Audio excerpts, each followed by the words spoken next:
Bonjour à tous, ça fait longtemps que j'ai pas fait de vidéo et malheureusement je reviens avec un vlog et malheureusement c'est un vlog sur le film Black Adam réalisé par je crois qu'officiellement c'est Jaume Collet Serra. Je vais être sympa et je vais considérer que c'est pas lui qui a réalisé le film, que c'est plutôt une machine, tu sais, une intelligence artificielle qui à la fin a recollé les morceaux après le bordel de production qu'a dû être ce film, parce qu'il y a quand même un contexte très particulier. Le film sort le jour du départ de Walter Hamada, ce qui était à peu près l'unique raison pour laquelle je suis allé voir ce film. C'est du coup le représentant de l'ancienne génération de production de films d'ici, celui qui a fait vivre un enfer au Snyder, à tous les acteurs qui ont participé à Justice League, hein, évidemment Ray Fisher, Ben Affleck, Henry Cavill, Gal Gadot, et Jason Momoa s'est aussi exprimé. Bref, cette ancienne production qui dégage suite au rachat par le groupe Discovery et l'arrivée de David Zaslav. Donc c'est ce film là, sachant qu'il y a The Flash qui est en reshoot, qu'il y a Shazam 2 qui est en reshoot, qu'il y a Aquaman 2 qui est en reshoot, que Batgirl a été jeté à la poubelle. Donc il y avait cette espèce d'espoir que Black Adam allait pouvoir remettre un petit peu d'ordre dans le DC Extended Universe. Sauf que c'est pas... non. J'ai trouvé le film absolument mauvais. Et on va en parler. You can be the destroyer of this world.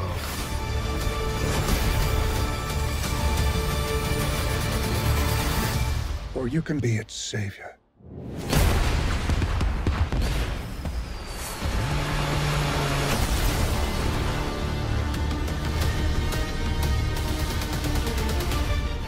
Donc je suis allé voir le film le premier soir en Dolby, donc a priori plutôt dans des bonnes conditions, pas en IMAX, fallait pas déconner, le film mérite pas qu'on aille le voir en IMAX, et en plus c'était particulier parce que je suis allé pour le voir rejoindre plusieurs membres de la team VDK, les Vengeurs de Kandor, des gens dont je me suis rapproché parce que ils sont avant tout fans de Snyder, et donc actuellement sont plutôt sur une ligne éditoriale où ils défendent la nouvelle direction. C'est là qu'on voit que les avis divergent et que moi je suis avant tout fan de Snyder. Je trouvais vraiment intelligent l'approche qu'a eu Snyder avec DC, avec Man of Steel et Batman v Superman, plus tard évidemment Zack Snyder Justice League. Quand on a commencé à dériver de ça, vraiment mon intérêt pour les films d'ici ont diminué, en gardant toujours l'espoir qu'il allait pouvoir un retour, un changement de ton, ou même sans changement de ton, ce qui était par exemple le cas avec Black Adam, c'est-à-dire essayer quand même de faire des films avec une ambition narrative ou une ambition visuelle, voilà, quelque chose qui allait pas redéfinir le genre, mais se démarquer de la concurrence, parce que ce que je reproche depuis Wonder Woman était vraiment le film hybride parfait, et puis les films qu'on a eu après, ça ressemblait à la concurrence. J'avais bien apprécié Aquaman, hein, comme je l'avais dit dans ma vidéo, parce qu'on sentait vraiment la patte de James Wan, et même si déjà les musiques étaient pourries, on te mettait de la pop à tout va, il y a de l'humour un peu lourd, le film globalement se tient. Là, pour Black Adam, on a cette espèce de créature de Frankenstein qui, sur des aspects, m'a rappelé le Justice League qui est sorti à la base, c'est-à-dire que tu sens qu'il manque des trucs, que des trucs ont été recollés, parfois même pire que dans le Justice League, hein, parce que tu sens qu'il n'y a pas eu de script doctor. J'ai même eu des flashbacks de Morbius, tu vas te dire à quel point, bon, pour ceux qui n'ont pas vu Morbius, ne regardez pas, mais encore que dans Morbius, il y a tu vois, quelques trucs intéressants, on sent qu'en fait Morbius il manque plein de trucs au film. Et là, clairement, j'avais cette même impression de vacuité, de profondeur, avec aucun désir de te raconter qui est ce personnage, qu'est-ce qu'il veut, où est-ce qu'il veut aller, et puis les personnages qui gravitent autour de lui. Voilà, il y a la volonté de faire un gros blockbuster. Alors, moi, je ne doute pas de la volonté de Dwayne Johnson de vouloir incarner Black Adam depuis des années. Le résultat que j'ai vu à l'écran, moi j'ai vu The Rock faire The Rock. Alors est-ce que c'est compatible avec Black Adam? Oui, si on veut, n'empêche qu'il s'amuse surtout à faire son personnage à lui. Black Adam c'est aussi censé être un méchant de l'univers Shazam, donc c'est quand même censé être une personne énervée, même s'il n'est pas fondamentalement méchant. Ils nous ont fait comme Morbius, ils nous ont fait comme Venom, ils ont fait un méchant qui est pas méchant. C'est-à-dire que vu que c'est un film totalement aseptisé, il va tuer des gens, il va arracher des bras, mais tu ne vois quasiment rien, il n'y a pas une goutte de sang, et puis à la fin, en fait, il est gentil. C'est exactement cette histoire, c'était le schéma narratif qu'il fallait éviter si tu voulais marquer le monde avec l'empreinte Black Adam, avec l'empreinte DC, et ils ont fait exactement comme les films de merde de Sony, avec un humour qui frôle vraiment le Marvel ou le Deadpool. Même si ça vient de l'ancienne production, ils n'ont absolument pas retiré les scènes, ils n'ont pas retourné les scènes pour rendre sérieuses. Peut-être qu'il y a des scènes en plus qui ont été rajoutées, d'ailleurs ça se sent, hein. Mais les scènes d'humour marvelien, elles sont encore là. Donc pour raconter brièvement l'histoire, dans le passé, il y a le pays de Kandak, hein, évidemment, qui est un pays imaginaire, ce qui effectivement jure toujours avec le Snyderverse, hein, qui n'existe plus. Ce pays imaginaire où il y a un minerai hyper rare dont personne n'a jamais entendu parler dans l'univers non plus, qui permet à un tyran de devenir super puissant. Il a une couronne qui le rend puissant, on sait pas trop comment ça marche, d'ailleurs à la fin cette couronne aura d'autres pouvoirs, hein. Et il recherche un minerai pour pouvoir limite avoir la vie éternelle, machin truc. Voilà, c'est à la limite, tu vois, cette intro me déplaît pas tant que ça, parce que bon, on reste dans un standard, si on juge le film à part entière, évidemment, on va pas pouvoir le comparer à un Man of Steel, même si visuellement, c'est Man of Steel Wish, du coup, t'as forcément envie de le comparer, parce que quand tu m'imites à ce point Snyder, que ce soit dans la scène d'intro, où tu fais du 300, ou dans les scènes de combat, où vraiment, les gars, t'as limite l'impression qu'ils ont récupéré en tout cas pour la partie VFX, les mouvements de caméra, t'as l'impression qu'ils ont récupéré, c'est le même algo, quoi. Le personnage là, l'animation là, la caméra qui fait ça, t'as des plans, c'est identique à Man of Steel, t'as des plans, c'est identique à Infinity War, t'as des plans, c'est identique à X-Men, et il le sait, parce qu'il pense que ça va marcher. Et je pense qu'il y a des chances que ça marche, ou d'ailleurs un peu au cinéma. Bon. À la limite, voilà, ce côté hyper MacGuffin, minerai qui sort de mon cul sur la commode, pourquoi pas. Arrivé de nos jours, ce pays qui est toujours là, hein, voilà, il est dirigé par une milice privée, là aussi, ça inquiétait personne, Amanda Waller, les gouvernements du monde, la Justice League, apparemment tout le monde s'en tamponne. T'as une espèce de milice privée anglaise qui dirige tout un pays en faisant chier la population, et tout ça nous est introduit par un jeune homme, un jeune garçon, qui a un talent d'acting absolument incroyable. Vous l'avez peut-être déjà vu dans le film Cry Macho de Clint Eastwood, un talent, mais cette capacité à délivrer chaque phrase avec une justesse et une conviction incroyable. Bref, ce petit gosse qui te dit aux soldats anglais « Mais non, tu n'es qu'un impérialiste qui oppresse mon peuple pour exploiter mes ressources. Merci Jean-Palestine. » Et du coup, cette milice privée, ça sert juste quoi ? C'est pour que Black Adam puisse défoncer des gens sans conséquence, parce que les gentils les défoncent jamais, hein. Pour un mec énervé qui se réveille d'une espèce de prison, parce que je vais pas raconter le lore, mais Black Adam est réveillé au début du film, et il tape les méchants, et il tape pas les gentils, et il sauve les gentils, il est très sympa. Voilà, c'est ce genre de film, hein. Donc qu'est-ce qui se passe ? Il faut qu'il affronte des gens, mais vu qu'à l'époque il pouvait pas affronter la Justice League, il affronte la Justice Society of America. Parce que oui, du coup dans ce monde il y a la Justice Society of America qui sort du cul d'Amanda Waller, parce que c'est bien connu que quand il y a une menace genre extraterrestre ou méta-humaine, Amanda Waller elle envoie pas la Task Force X, elle envoie pas la Justice League, elle envoie pas des agents Argus. Non, elle appelle Dr. Fate, hein, pardon, qui là, c'est Pierce Brosnan, qui est très proche d'un Patrick Stewart.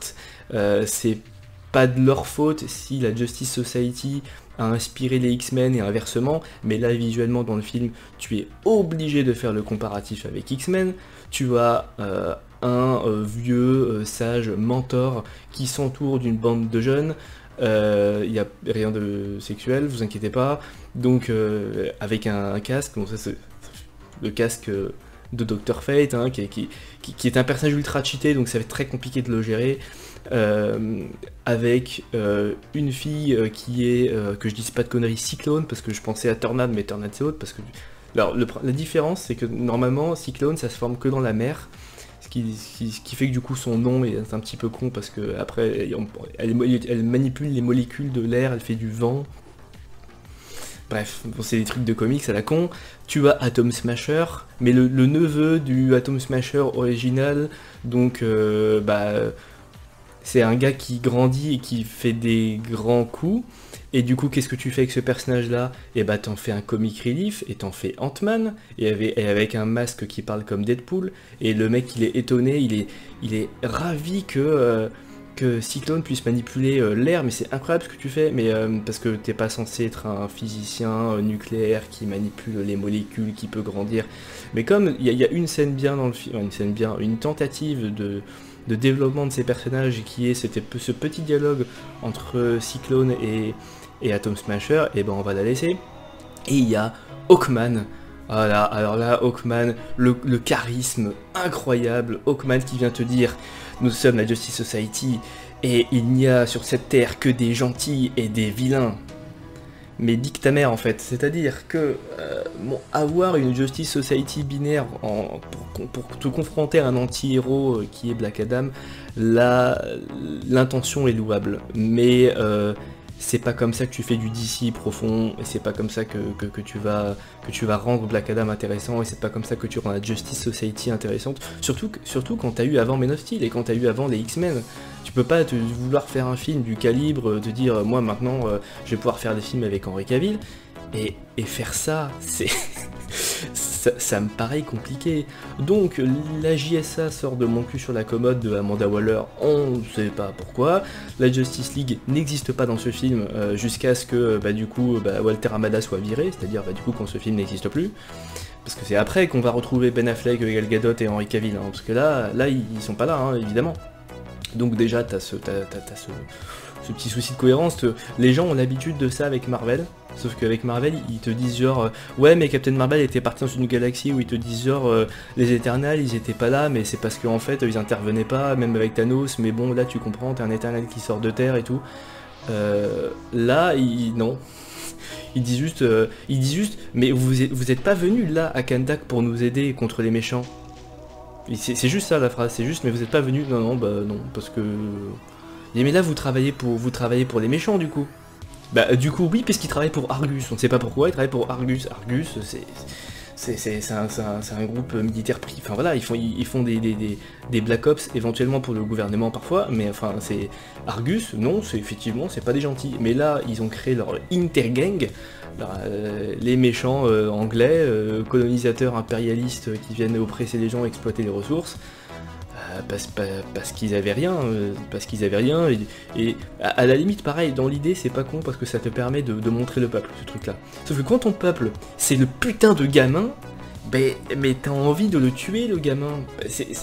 Alors il a des phrases de merde, alors, le gamin a des phrases de merde, Hawkman a des phrases de merde, Black Adam a des phrases de merde, mais j'ose espérer que c'est lui qui les a choisis, du coup lui il a aucune excuse. Tu sais, t'as quand même Hawkman qui te sort une phrase du genre ah on doit aller au Kazakhstan, merde j'ai pas mon passeport.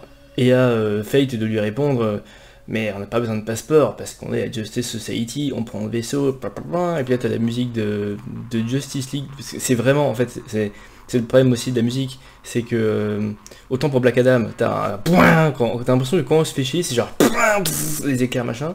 Et avec la Justice Society, Lorne Balfe il a vraiment repompé le thème de Zack Snyder Justice League, donc ça accentue cet effet un peu version Wish.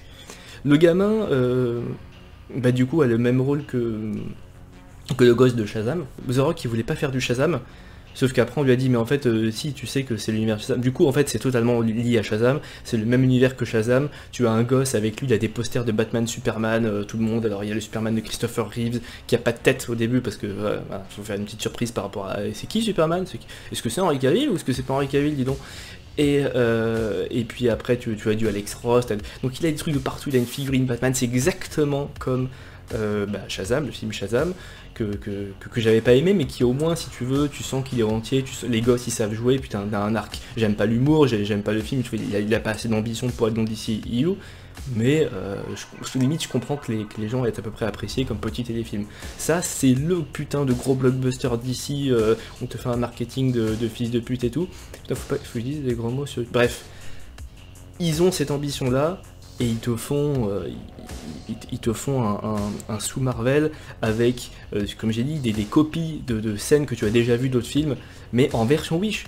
Alors Job Colessera, pour info, c'est celui qui a fait tous les films de merde avec Liam Neeson. Enfin, les films de merde, je suis mauvaise langue parce que je les ai pas vus, tu sais, genre Sans Identité, Non-Stop, c'était quoi, Night Run. Je crois que Sans Identité, je l'ai vu. The Passenger, qui était horrible, bref. Mais il a fait aussi Jungle Cruise, et Jungle Cruise, j'aime bien. C'était plutôt bien foutu. Et en fait, je pense pas que ce soit fondamentalement un tocard, parce que je pense qu'il sait à peu près quoi faire avec sa caméra. Mais là, tu sentais quand même l'envie d'émuler plein de cinéma en même temps. Et ça peut être sympa pour la référence, tu vois, là, t'as une référence 300, t'as une référence western, mais quand on a trop et que trop de trucs se mélangent et qu'au bout d'un moment tu sais plus si c'est du plagiat ou de la référence, ça devient un peu gênant, ça fait vraiment patchwork, et ça se justifie pas forcément thématiquement ou dans la geste du film en fait, hein, donc c'est plus ça le problème. Dédicace à tous les gens qui étaient là et qui ont globalement apprécié le film, hein. Les VDK, ils ont globalement apprécié le film. Mais tu peux pas me dire que la photo, elle est jolie, c'est tout le temps, c'est tout marron et tout. Alors, il y a quand même une subtilité dans la colorimétrie qu'ont les films de Snyder. Dans Man of Steel, il y a une caméra. Là, les décors, c'est tout. Déjà, c'est tout le temps. Tu sens que tout est faux dans les décors. Et cette fausseté on s'en rend particulièrement compte quand t'as effectivement le Atom Smasher qui fait effondrer une statue, le vaisseau de la Justice Society qui s'écrase en pleine ville, et où tu vois pas de victime, tu vois, je fais non, vous avez vu Man of Steel, tu peux plus faire ça, enfin tu peux pas faire ça et être pris au sérieux. Et il y a cette... Enfin, il y avait quasiment cette promesse, tu vois, de Black Adam quand ils ont retravaillé un peu leur trailer, qu'ils ont dit non mais en fait ça va être un peu plus sérieux et on va remettre DC sur les rails. Non, là vous avez fait, c'est du niveau d'Aquaman si on veut en termes de scénario, non, mais même Aquaman, t'as un peu une espèce de conséquence sur les humains, parce que t'as quand même un gars qui va envahir les humains, et puis Aquaman, le film, globalement, tu vois, se tient à une structure. Là, t'as quand même des scènes, alors ça c'est dû au remontage du film, forcément. Au début du film, t'as des trucs absurdes. Tu vois 3 personnes qui rentrent dans une grotte, il y en a un qui est pas là, l'autre qui va le chercher, après donc ce gars-là se fait buter, il revient, il dit il est où? Ah il est parti parce qu'il était claustrophobique, la meuf se pose pas de questions, et puis pour que après tu aies le gosse qui te sort des phrases d'exposition mais horribles à sa mère. Non mais tu te souviens pas et genre je sais plus, j'ai pas la phrase en tête, sur la couronne, sur Ishmael là, il lui sort une phrase mais t'as l'impression, mais le scénariste, c'est pas possible d'écrire ça, c'est pas possible d'écrire un truc. Alors peut-être que ça date, enfin, c'est le film original, hein, c'est pas le film corrigé. Et le résultat il est là, le résultat il est que le gosse il sort des phrases horribles à sa mère, la mère sort des phrases aussi. Alors le gosse il s'appelle Ramon je crois, mais je pensais au jambon espagnol à chaque fois. Côté Justice Society il y a aussi des phrases nulles à chier côté Hawkman. Et ensuite du coup visuellement les scènes Dr Fate sont plutôt sympas. Mais ça passe après Doctor Strange, donc tu vois c'est des trucs que t'as déjà vu, il y a des plans, c'était du Infinity War là, quand ils se mettent à plusieurs pour taper le méchant. Et concernant Dwayne Johnson en soi, comme j'ai dit, moi je suis pas impressionné par sa performance. Je trouve que justement le choix de tonalité du film nuit au film, comme ça nuisait à Venom et comme ça nuit à Morbius. Et encore que Morbius était beaucoup moins dans la... Morbius limite se prend au sérieux. Là, il se prend pas au sérieux. T'as le gosse qui lui dit, comme dans Shazam, non mais il faut que tu aies une catchphrase. Et ils insistent.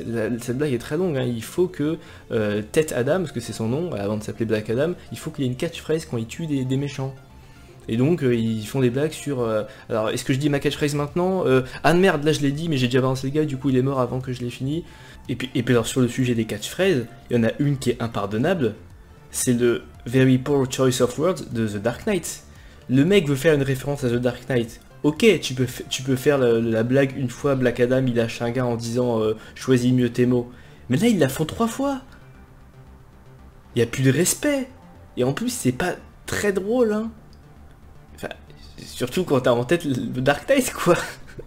Où c'était pas fait pour la comédie quoi. Enfin c'est la comédie version Joker qui est censée te faire flipper.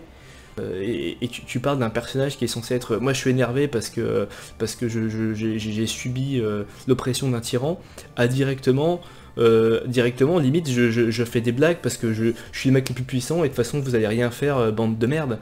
vous allez rien faire, alors que justement, limite, ils étaient presque sur un truc, parce qu'il y a les missiles en éternium. Tu vois, c'est parce que Superman, il a la kryptonite, là, pour Black Adam, il y a l'éternium, tu vois, c'est un missile, un rocket, qui rentre dans lui, qui lui explose dans la main, ça lui fait une égratignure, qu'après il cautérise en faisant un éclair sur son ventre. Si le missile en éternium fait une égratignure à Black Adam, c'est pas un gars avec un marteau, Hawkman, qui va régler le problème, hein. Sauf qu'effectivement, là ils sont obligés de nerf Black Adam pour que Hawkman puisse lui taper dessus. Donc voilà, pour moi le film n'a pas vraiment ni queue ni tête, et voilà, faire venir le gosse, parce que pourquoi? Parce qu'il voulait faire Terminator en fait, avec un gosse insupportable qui lui dit ce qu'il doit faire. Enfin, c'est vraiment très triste. Moi je comprends la volonté de dire ouais en fait il y aura Black Adam et puis il y a la Justice Society, mais t'as aucune portée émotionnelle. Alors peut-être que si tu connais très bien les comics Dr Fate et tout, tu vas ressentir un petit peu les références en disant ah c'est cool Dr Fate, mais quelqu'un qui connaît rien, moi tu comprends rien, et puis sans compter que t'avais vraiment des scènes d'action. Moi c'était la première grosse scène de combat dans la ville avec la JSA, mais moi j'avais vraiment du mal à comprendre ce qui se passait. T'as Tornade qui fait des trucs, après ça coupe, après tu passes je sais plus, à Atom Smasher qui fait un truc, après tu passes, j'ai dit Tornade, après tu passes à Hawkman qui se fight avec Black Adam, après tu reviens sur autant Dr Fate, il a emprisonné Black Adam dans une dimension miroir, et puis là t'as Cyclone qui a ramassé des débris, qui lui envoie sur la tronche, et... Et c'est dommage parce que pour le coup l'actrice est pas mal, je trouve là, ils avaient l'air plutôt engagés, elle et celui qui joue Atom Smasher, qui est un espèce de Mark Ruffalo jeune. Ces deux acteurs sont pas mal, il y a même un peu d'alchimie entre les deux, mais c'est pas X-Men, donc du coup ces personnages ne sont pas développés, donc tu ressens rien. Et puis Hawkman il est juste insupportable, et puis Dr Fate c'est Pierce Brosnan qui est là pour prendre quelques bifetons, et puis dire non les gars je fais un film, après je me casse, enfin... Voilà, c'est aussi le souci, quoi. C'est aussi le souci, bizarrement les jeunes ils jouent presque mieux que les stars, parce qu'en fait pour les jeunes c'est une opportunité, c'est-à-dire que si tu joues dans heure de licence après, du coup t'as de l'espoir parce que t'auras été connu pour une franchise, et c'est dommage parce qu'on leur laisse pas l'opportunité de vraiment jouer des personnages, parce que du coup les personnages qui sont au centre de l'intrigue là c'est le putain de gosse qui est juste pas possible, vraiment ça va pas. On peut éventuellement faire une section spoiler, mais avant, bah voilà, en gros, en conclusion, moi je vous déconseille d'aller voir le film, même pas comme encouragement en mode ouais vous allez dans la bonne direction, non, c'est pas des bons films, ça ressemble vraiment beaucoup à du Marvel. Si je suis censé voir au travers de ce film les corrections de la nouvelle production, je ne les vois pas. Parce que justement, les quelques trucs qu'ils ont rajoutés, soit ça rajoute des incohérences, mais on en parlera plutôt en section spoiler, soit c'est juste parce qu'ils veulent plus lier leur monde, tu vois, genre Amanda Waller, c'est probablement un truc qui a été rajouté, mais si c'est ça, c'est quand même très bizarre, parce que du coup là ils ont relié leur monde à Shazam, et du coup, enfin voilà, c'est une espèce de DCU difforme, et maintenant il va falloir justifier la JSA dans le passé. Et puis sachant que t'as Shazam 2 qui arrive et que t'as The Flash, donc quelque part, tu comprends presque l'idée de Walter Hamada de dire The Flash allait tout reboot en mode bah les couilles, de toute façon il y a Batgirl maintenant avec. Tu vois, il y aurait eu une logique, tu vois, ça aurait été un espèce de DC Rebirth, même si bon la fracture a été faite avant avec Justice League, hein, mais il y avait presque une logique. Là s'ils veulent tout unifier, mais ça a vraiment aucun sens. Avec genre Peacemaker et tout, enfin, j'ai pas vu Peacemaker encore, mais bon, on verra. Section spoilers rapidement, bon, au cas où qu'il y en a qui veulent pas être spoilés.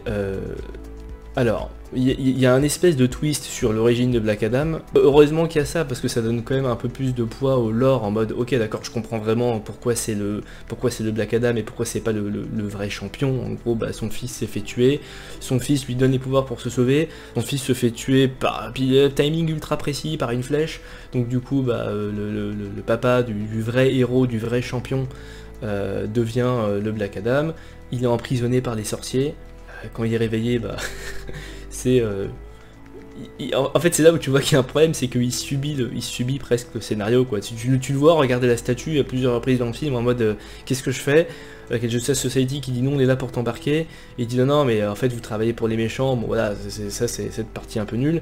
Puis l'autre twist, si on veut, c'est t'as Ishmael qui est en fait le descendant, mais en fait non, ça tu le repères direct avec sa tronche, tu vois. Moi, au tout début, Ishmael, quand je le vois chelou, je me suis dit ok, c'est un mec de Argus.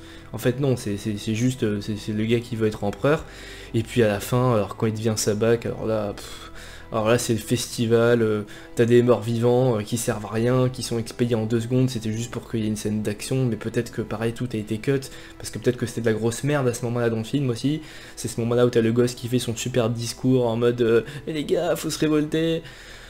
Enfin bref, c'est pas vraiment un twist, surtout que à la fin on te dit que ça va être cataclysmique et tout, et puis tu vois, je sais pas, tu vois l'explosion de feu, genre ça y est, c'est comme et puis 2 secondes après, c'est revenu parce que Black Adam est arrivé à ce moment-là. Black Adam d'ailleurs qui est emprisonné à Argus et qui est réveillé à distance par Dr. Fate et qui arrive dans son état, c'est-à-dire sans pouvoir, à retirer la sécurité des 2 trucs de Argus et à taper 3 personnes. Argus ils sont très sympas, hein, parce que Argus il te tue pas, mais tu es en stase toute ta vie. C'est très sympa. Bref, il arrive il remonte dans l'eau, et il nage, et là il meurt, et parce qu'il meurt, il voit sa mère et son fils qui lui disent non, mais il revit, et il revient en tant que Black Adam. Bref, voilà, ça c'était un peu pour le retour final.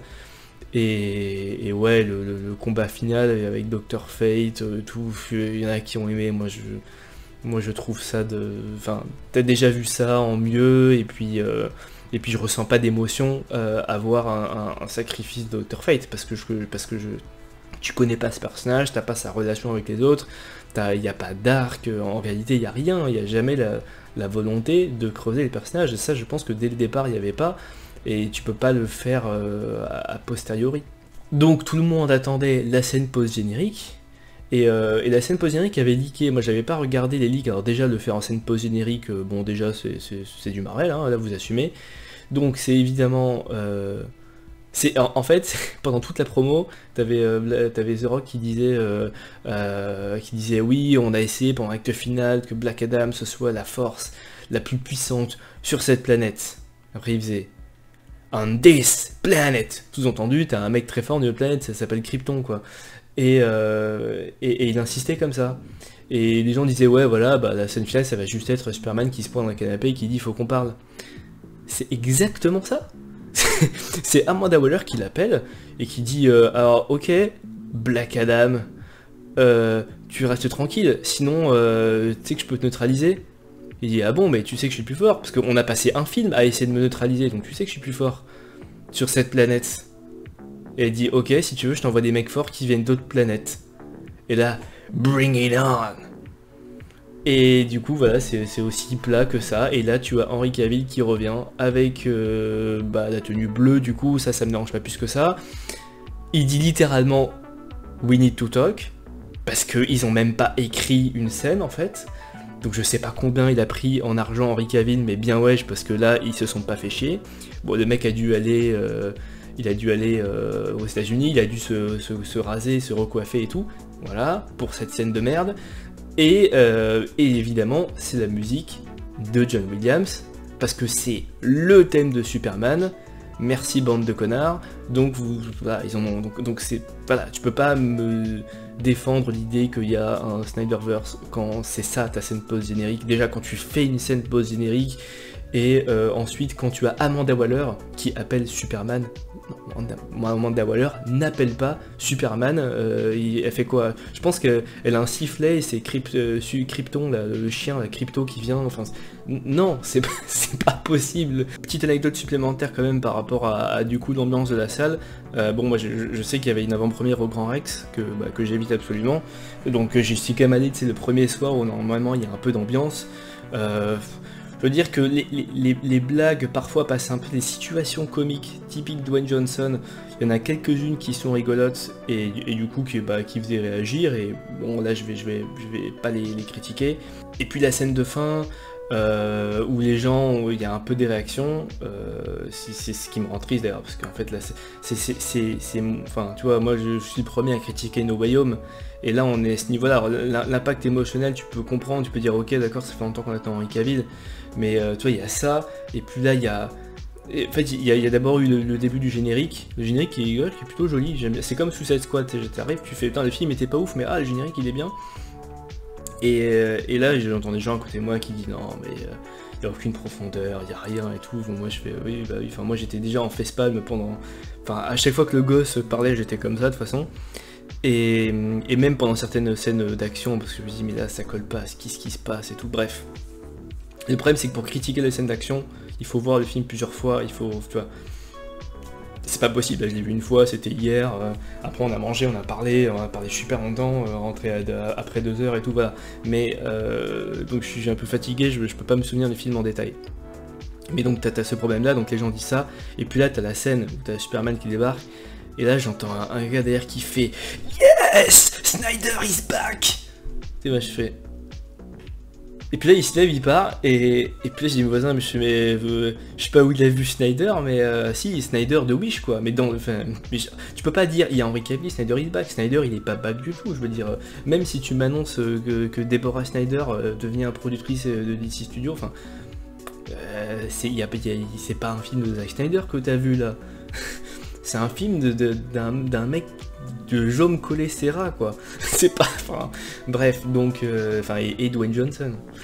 Voilà, donc ça c'est ce que t'as quand t'as un mec qui avait un ego mentionné, qui a fait chier Toby Emmerich en mode je veux mon film Black Adam, on lui dit ok, après il entend les fans, ils disent ah ouais faudrait peut-être, parce qu'en fait normalement il y a une Justice League et il y a Henry Cavill, du coup on va la ramener en scène post-générique, si ça fait réagir les gens, non, je suis triste, et je suis d'autant plus triste que moi j'attendais ça. Moi je précise que je partais pas sur le film avec un a priori négatif, justement parce que les retours notamment de la team VDK et puis d'autres gens sur YouTube étaient pas si mauvais que ça. Les gens disaient bah non c'est correct, c'est un film d'action des années 90. Donc je partais plutôt avec un a priori, tu sais, avec des attentes faibles, mais tu vois un peu, je partais sur un Aquaman quoi. Je partais sur un Aquaman en sachant qu'il y allait avoir des maladresses dues à la production originale du film. Mais pour moi c'est tout le film qui est vraiment en dessous. Bref, ce film était une vraie purge pour ma part.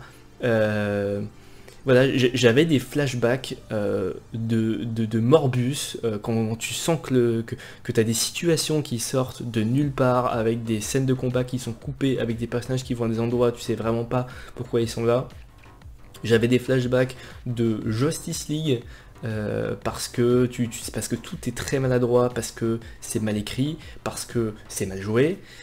Et j'avais des flashbacks de plein d'autres films, en version AliExpress, on va pas se le cacher, et pour un truc qui a coûté 200 millions, c'est quand même compliqué, donc bon courage d'ici pour la suite. Moi j'irai me faire plaisir avec les films Black Label, en espérant que y ait quand même des bonnes propositions, genre Aquaman 2, mais là moi je mets pas de points pour l'effort, hein. Je mets pas de points pour l'effort. Si c'est ça le gros truc Dwayne Johnson, c'est pas du bon DC, c'est un cinéma popcorn dans la lignée directe de Shazam, avec un peu plus de budget et avec l'autorisation de créer un univers étendu, ce qui n'était pas le cas de Shazam, mais c'est la seule différence, hein. La seule différence c'est qu'ils essayent de tout lier, alors qu'avant il n'y avait pas forcément la volonté de tout lier. Ils essayaient de faire genre chaque film, que ce soit Suicide Squad, Birds of Prey, chaque film était un petit peu ambigu. Là c'est moins ambigu, mais du coup ça fout la merde, et ça fait pas que c'est mieux écrit, au contraire, parce qu'ils sont obligés de survoler tous les personnages, de survoler le lore, de survoler les enjeux, les implications de tout ça. J'ai défoncé les Animaux Fantastiques 3 parce que t'as un scénario décousu, des personnages qui servent à rien, un mec qui voit dans le futur et ça sert à rien. Là je vois des incohérences similaires. Donc je vois pas pourquoi je serais plus complaisant avec Black Adam qu'avec les autres grands films qui m'ont déçu cette année. Même s'il y a, comme j'ai dit, il y a quelques mouvements de caméra pas mal, quelques moments où la photo est pas mal, c'est très peu, pas assez pour se démarquer, ou en tout cas pour que j'apprécie le film ou que j'ai envie de le revoir. C'est vraiment, si je vais le revoir, c'est limite pour la blague, tu vois, pour moi je l'ai ressenti quasiment comme Morbius, ce film. Voilà, je pensais pas que ça allait être possible, l'année de Morbius, de ressentir ce genre de choses au cinéma, quoi. Mais bon, si y a le public.